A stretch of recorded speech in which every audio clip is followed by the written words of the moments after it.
Audi hat eingeladen zu den sogenannten Performance Days und die versprechen immer viel Spaß. Ich bin ganz in der Nähe von Sevilla auf einer kleinen Rennstrecke mit dem Namen Monte Blanco. Also ich bin in Spanien. Leider gibt es hier kein schönes Wetter. Normalerweise gibt es hier blauen Himmel. Dafür habe ich aber 3 sportliche Autos von Audi für euch. Der eine steht neben mir und das ist der Audi TT RS als Coupé in der Version Iconic Edition. Was das bedeutet, dazu später mehr. Dann habe ich noch einen Audi R8 GT mit einem 10-Zylinder-Motor und der hat nur Heckantrieb, nennt sich also RWD. Und es gibt noch einen RS3 in einer speziellen Edition, auch dazu später ein bisschen mehr. Das Auto hier ist sicherlich ein Auslaufmodell, denn Audi hat ja angekündigt, keine Verbrenner mehr zu bauen im Jahre 2035. Schade eigentlich, denn das hier ist ja ein wunderschönes Auto, 25 Jahre alt und diese letzte Version hat auch mir richtig gut gefallen. Die erste Version war ja so ein bisschen polarisierend durch das Kuppeldach. Das Auto zeichnet sich aus durch eine besondere Optik, speziell diese Iconic Edition hier. Das ist der Audi R8, den ich euch später noch vorstellen werde. Also dieses Auto hier hat einige aerodynamische Hilfsmittel, das sieht man hier. Und das gibt es auch nur für diese Ausgabe. Es gibt hier diese Luftleitteilchen, die dafür sorgen, dass man vorne auch reichlich Abtrieb hat. Es gibt ein schwarz gehaltenes Single Frame, das ist ein bisschen breiter geraten. Es gibt eine schöne Lichtsignatur, die macht darauf aufmerksam, dass es sich hier um einen Audi TT handelt. Auf der anderen Seite natürlich auch diese Luftanlässe, das braucht man auch für einen Motor, der bärenstark ist. Das Auto hat einen Motor mit 2,5 Liter Hubraum, ist natürlich ein Turbomotor und damit gibt es reichlich Fahrspaß und den werde ich jetzt mal versuchen, auf der normalen Straße zu finden. Bei 400 PS und 480 Newtonmetern Drehmoment und einer Beschleunigung von 0 auf 100 in nur 3,7 Sekunden kommt Freude auf. Wobei der Spaß bei 280 Topspeed abgeregelt endet. Dieser 5-Zylinder-Motor hat ja eine Historie. Mit diesem Motor wurde Audi sogar Rallye-Weltmeister. Walter Röhrl oder Michel Mouton sind mit diesem Motor gefahren. Und das Besondere ist sicherlich der Sound dieses 5-Zylinders mit 2,5 Litern Hubraum. Wenn man hier ans Gas geht, da tut sich einiges. Und wie gesagt, der Sound ist schon absolut beeindruckend.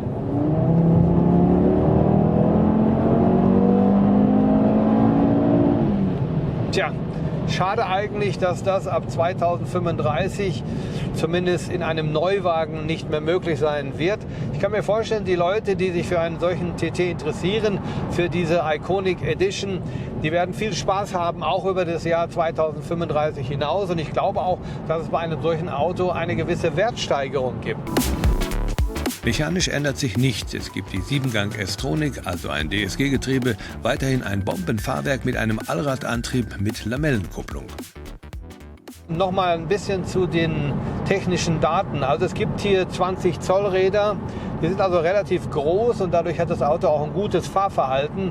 Und mit dem Allradantrieb ist das Auto auch sehr neutral unterwegs. Es gibt hier kein gravierendes Übersteuern, wenn man ans Gas geht, kein gravierendes Untersteuern. Also das Auto ist auch, was das Gewicht angeht, sehr gut ausbalanciert und so kommt sehr viel Fahrspaß in diesem Auto auf. Ein Wort zum Interieur. Also dieser TT ist natürlich ein typischer Audi und das, was ich hier sehe, ist eigentlich ein altbekanntes Zubehör. Hier gibt es diese großen Luftdüsen, da kann man die Temperatur und auch die Klimaanlage einstellen. Dann hat man hier noch einige Schalter, die ich bedienen kann. Und es gibt hier unten auch so ein Dreh- und Drückschalter, der ist ein bisschen antiquiert, aber man kann damit eigentlich alles ganz gut bedienen, zum Beispiel auch das Navigationssystem. Es gibt hier ein virtuelles Cockpit, da kann man, wie jeder weiß mittlerweile, auch die Ansicht verändern. Alle wichtigen Informationen sind hier abzulesen und das Ganze wirkt auch sehr professionell. Schön ist auch dieses sehr griffige Lenkrad mit Alcantara, ist es überzogen, es ist unten abgeflacht und das drückt nochmal so die Sportlichkeit dieses Audi TT aus. Es gibt ja noch einen Drive Select Schalter, da kann ich dann verschiedene Fahrmodi wählen, Dynamik, Auto, Komfort oder individuell. Das Interessante ist dabei, man spürt hier, wenn man in den Modis wechselt, die unterschiedliche Einstellung und das ist sehr positiv.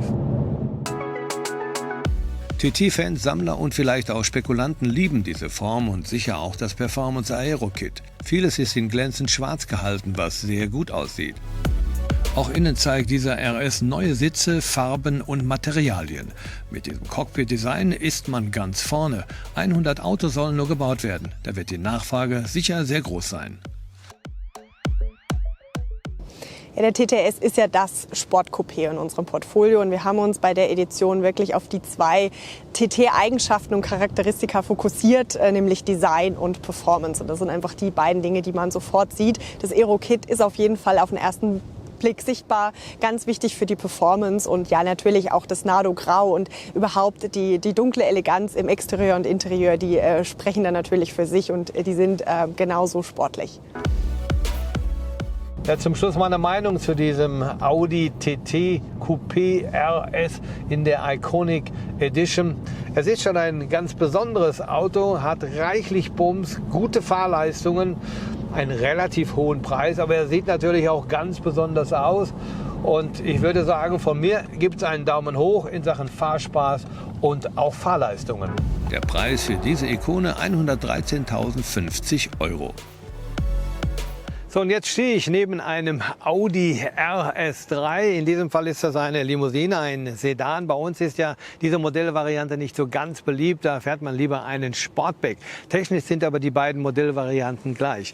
Auch hier gibt es dann einen 2,5 Liter Turbomotor und der leistet 407 PS und erzeugt 500 Newtonmeter Drehmoment. Also eine ganze Menge und die schickt er an den Allradantrieb.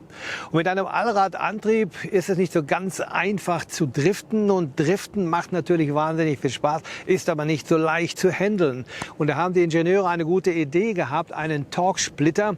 Und das ist nichts anderes als eine Drehmomentverteilung. Also in einer Linkskurve wird dann das hintere rechte Rad mit Drehmoment versorgt und in einer Rechtskurve dann das Rad hinten links. Und das führt dazu, dass man, wenn man Gas gibt, das Auto zum Übersteuern bringt. Und das kann man sehr gut kontrollieren, sagen halt die Ingenieure. Und das werde ich hier mal ausprobieren.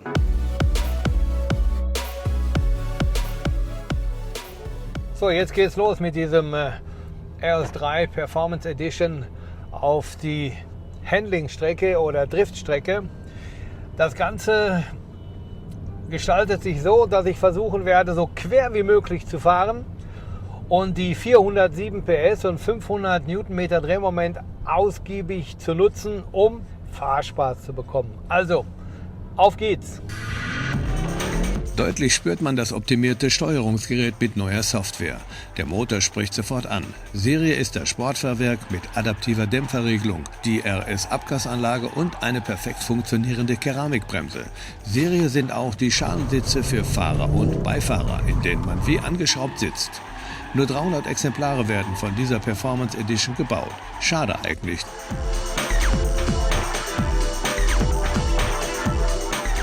Denn diese RS3-Version läuft 300 Stundenkilometer Topspeed.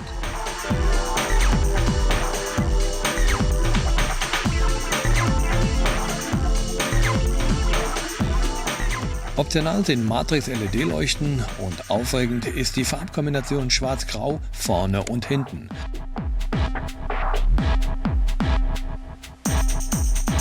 Sportlich diese Sitze und ein Hingucker auch die blauen Bremssättel. Auf der Rennstrecke ist diese RS3 Performance Edition schlichtweg der Hammer für jeden Speed-Fan. In Sachen Handlichkeit und Sicherheit ist er wohl nicht zu überbieten. Die Limousine kostet mindestens 77.000 €.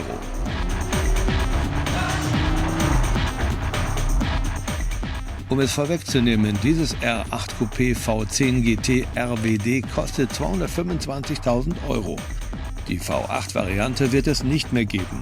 Der 5,2 Liter Saugmotor mit 10 Zylindern erzeugt 620 PS und 565 Newtonmeter Drehmoment. Topspeed 320 Stundenkilometer.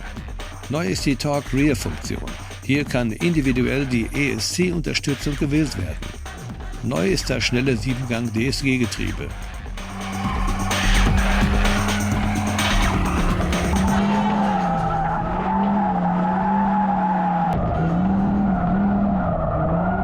Die Leistung von 620 PS ist natürlich nicht so ganz einfach zu handeln. Wenn man hier ans Gas geht, da kommt richtig Schub und da muss man sehr schnell sein am Lenkrad. Und ich denke, das wird eine gute Geschichte hier, weil Leistung und diese Technik garantieren eigentlich Fahrspaß und richtig gute Driftwinkel. Mit dieser Torque Rear Version ist beinahe jeder in der Lage, einen Drift hinzulegen. Beim Üben aber bitte viel Platz einplanen, sonst kann es eventuell teuer werden. 3,4 Sekunden braucht das Auslaufmodell von 0 auf 100, das nur 333 Mal gebaut werden soll. Gebaut wird dieser R8 übrigens bei der Audi Sport GmbH und steht ab 2023 bei den Händlern.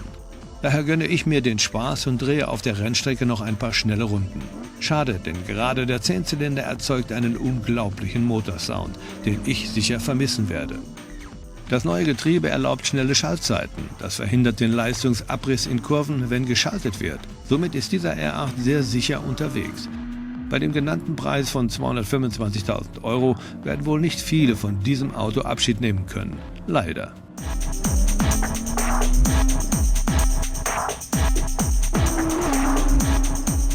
Tja, zum Schluss meine Meinung zu diesen Performance Days von Audi. Es hat richtig viel Spaß gemacht, mal wieder auf einer Rennstrecke zu fahren und schöne, schnelle, sportliche Autos zu fahren. Schade, dass man sie in der Zukunft nicht mehr sehen wird. Sie werden zumindest nicht mehr neu gebaut. Das war's von mir. Ich hoffe, es hat euch auch Spaß gemacht und ich sage mal Tschüss.